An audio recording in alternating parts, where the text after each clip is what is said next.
네, 안녕하세요. 창필직입니다.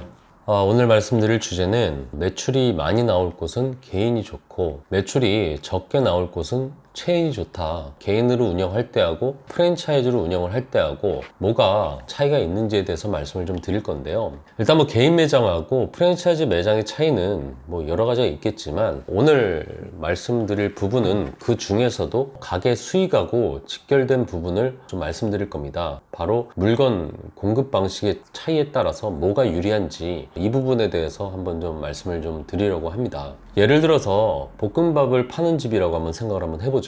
개인 매장은 밥을 하고요, 야채랑 고기도 다듬어야 되고, 그리고 해물도 사와가지고 레시피대로 조리를 해서 음식이 손님상에 나갑니다. 근데 프랜차이즈 매장은 밥이나 야채, 뭐 고기, 해물 이런 것들이 모두 반조리가 돼가지고 원팩으로 본사에서 공급이 된 거를 주문이 들어오게 되면 그 한 팩을 뜯어가지고 우르르 볶아가지고 손님상에 내가게 되는 거죠. 물론 원팩이 아니라 소스만 공급하고 나머지 식자재들은 그렇게 각자 사서 쓰셔라 뭐 이렇게 사입을 용인하는 곳도 있습니다. 대신에 그런 곳은 소스 값이 엄청 세게 매기는 경우들이 많이 있죠. 프랜차이즈 회사는 자신들의 고유 맛을 지키기 위한 방법이라고 이야기를 하기도 하지만 반대로 그 고유의 맛으로 자신들의 수익을 보존하는 방법이기도 합니다.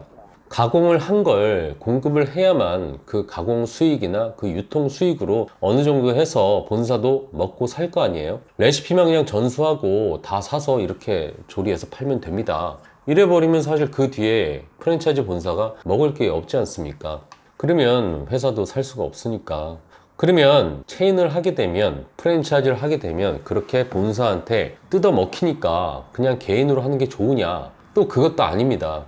개인 매장에서 하는 그 식재료를 사고 그것을 직접 내 손으로 만들어서 그렇게 내가는 방법은 사실 식재료 사는 그 원재료값, 그 비용은 뭐 덜 들어가겠지만 그걸 볶음밥으로 만드는 데까지 사람의 시간, 즉 인건비가 무지하게 들어갈 수가 있습니다.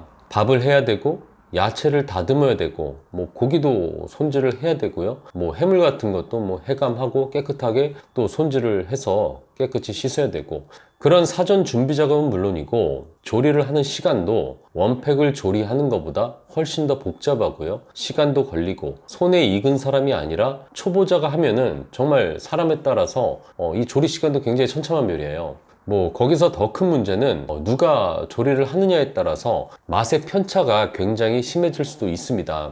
물론 오늘 이야기할 건 그 두 가지 매장의 장단점에 대해서 얘기를 하려는 게 아니고요, 사장이 가져가는 그 한 달 일해서 가져가는 그 수익에 대해서 이야기를 할 건데, 만일에 상권이 안 좋은 동네, 그냥 아파트만 있고 오피스 같은 것도 없고 그냥 동네 상권이라고 한번 생각을 한번 해보자고요. 매출이 오늘 얼마 나올지도 잘 모르겠고 매출이 나와 봐야 뭐 50만원? 그 이쪽 저쪽 그 정도가 나오는데, 개인 매장으로 운영을 하면서 온갖 재료를 하나부터 열까지 다 장보고 가져와서 다 손질하고 직접 조리를 해야 된다면 어차피 사람은 똑같이 3명을 써야 되는데 장사가 안 되면 그 사람들이 놀아야 되고, 심지어 그 손질한 재료가 남으면 다 버려야 됩니다. 로스가 발생을 하게 되는 거죠. 근데 만일에 매출이 나와 봐야 50만원 이쪽 저쪽 나오는 그런 동네 상권에서 앞서 이야기한 것과 똑같이 그렇게 장사를 하는데, 프랜차이즈 매장으로 운영을 하게 되면은 원팩으로 되어 있으니까 사전에 준비할 게 별로 없잖아요.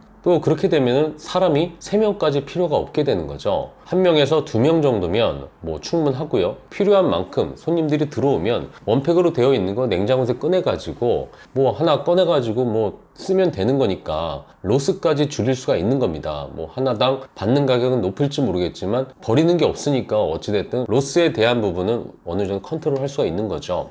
그래서 계산을 하다 보면은 식자재를 직접 싸게 사가지고 다듬고 직접 만들어서 손님상에 내가는 것보다 이게 훨씬 이득인 경우가 많습니다. 반면에 매출이 많이 나오는 상권에 들어간다고 가정을 했을 때, 그렇게 됐을 땐 또 어떻게 될까요? 어차피 매장이 자리가 좋다 보니까 장사가 잘 되는 자리이기 때문에 사람은 일단 많이 쓸 수밖에 없습니다. 뭐 장사가 잘 되니까 사람이 많이 쓰는 거죠. 뭐 평수가 크다고 해서 사람을 많이 쓰는 게 아니고 매출이 많이 늘어날수록 일단 사람을 많이 쓰게 되는 거예요.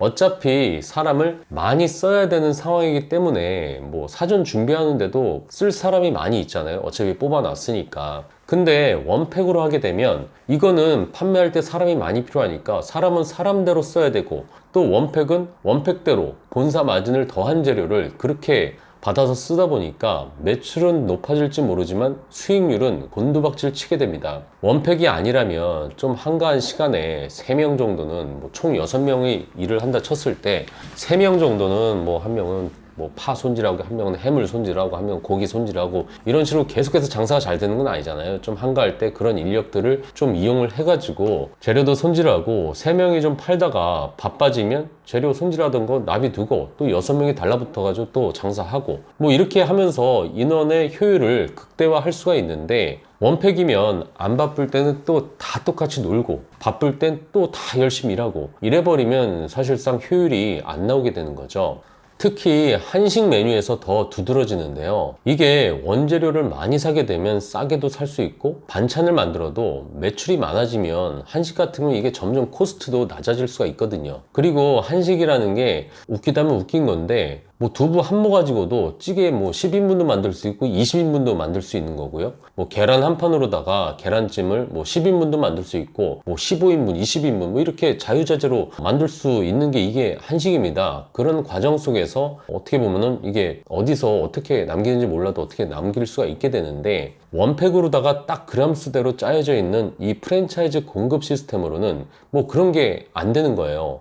그냥 딱 정해져 있는 겁니다. 한번 나갈 때 100만 원을 팔든 200만 원을 팔든 뭐 원가 코스트는 낮아지거나 이런 여지가 없고, 무조건 40%, 45%, 50% 이렇게 딱 정해져 있게 되는 거죠. 만일에 매출이 많이 나오는 월세 높은 그런 유명 상권에 있는 프랜차이즈 가맹점들을 보게 되면은 정말 겉으로 봤을 때 무진장 잘 되는 것처럼 보여도 실제 매출은 높지만 한 달에 가져가는 건 정말 형편없는 경우들이 많습니다. 예전에 제가 한 15년 전 그 정도의 순댓국 프랜차이즈에 있을 때 원가를 40% 정도 이야기하면서 가맹 사업을 한 적이 있습니다.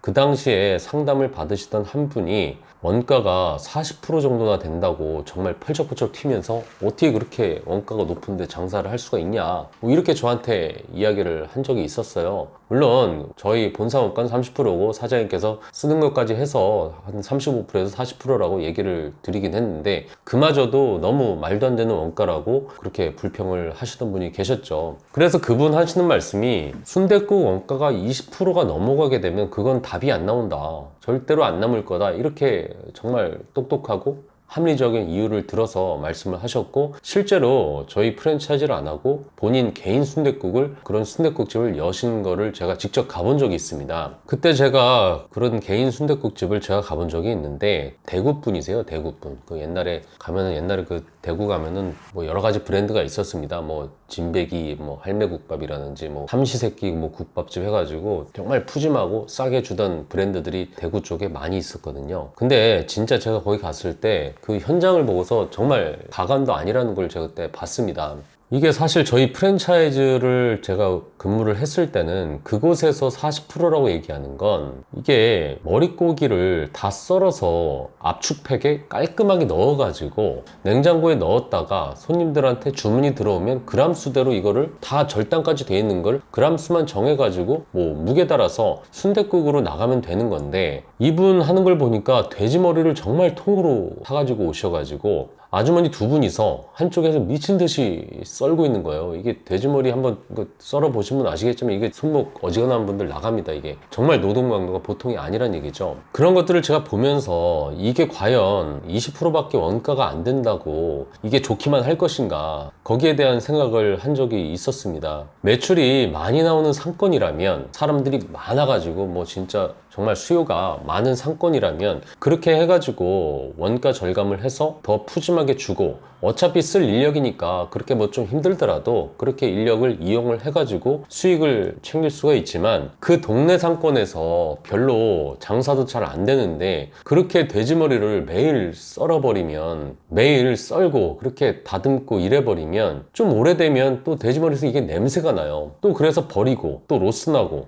또 그걸 쏜다고 사람은 사람대로 또 써야 되고, 그렇게 되면 또 수익도 안 나는 건데 너무 어려워 보이다 보니까 예상대로 얼마 안 있어서 한 1년 정도 운영을 하셨나요? 그리고 나서 문을 닫는 거를 제가 목격을 했습니다. 그 상권에서는 순댓국 장사를 하려면 원가 비싸니까 개인이 직접 사서 그렇게 다 썰어 가지고 할 게 아니라 다 가공해서 공급을 해주는 그 프랜차이즈를 하는 게 나았던 거죠. 얼마 전에 정말 누가 봐도 정말 좋은 그런 초특급 상권에서 한 달에 1억 가까이 파는 유명 김밥 프랜차이즈 가맹점이 문을 닫았습니다. 1억을 파는데 가맹점 공급가는 그 당시 45%, 한 4,500만 원이 프랜차이즈 본사 물품을 쓰는데 그렇게 들어가게 되고요. 한 달에 1억이면은 하루 매출이 한 300만 원 정도 될 거예요. 한 300만 원 정도 매출을 팔려면 주방에만 최소 6명이 들어갑니다. 홀까지 하게 되면 대략 인건비는 한 2,500만 원 정도 나오게 되고요. 월세는 정말 초특급 상권의 최고의 입지다 보니까 월세는 1,800만 원이었어요. 전기, 수도, 가스 뭐 잡다한 거 다 내게 되면은 300만 원 이상도 나가게 되고요. 카드 수수료 내고 본인 경비, 뭐 부가세, 종소세, 사람들 뭐 식대라든지 뭐 로스 뭐 이런 것까지 하게 돼서 그 당시에 성수기 때 돈 500까지 간다 뭐 이런 얘기가 나오더라고요. 1억이 안 나오고 비수기에 들어가게 되면은 그때는 적자가 나게 되는 겁니다. 장사가 너무 잘 되는데 이걸 지금 내가 왜 하고 있나 이렇게 중얼거리면서 문을 닫게 되는 거죠.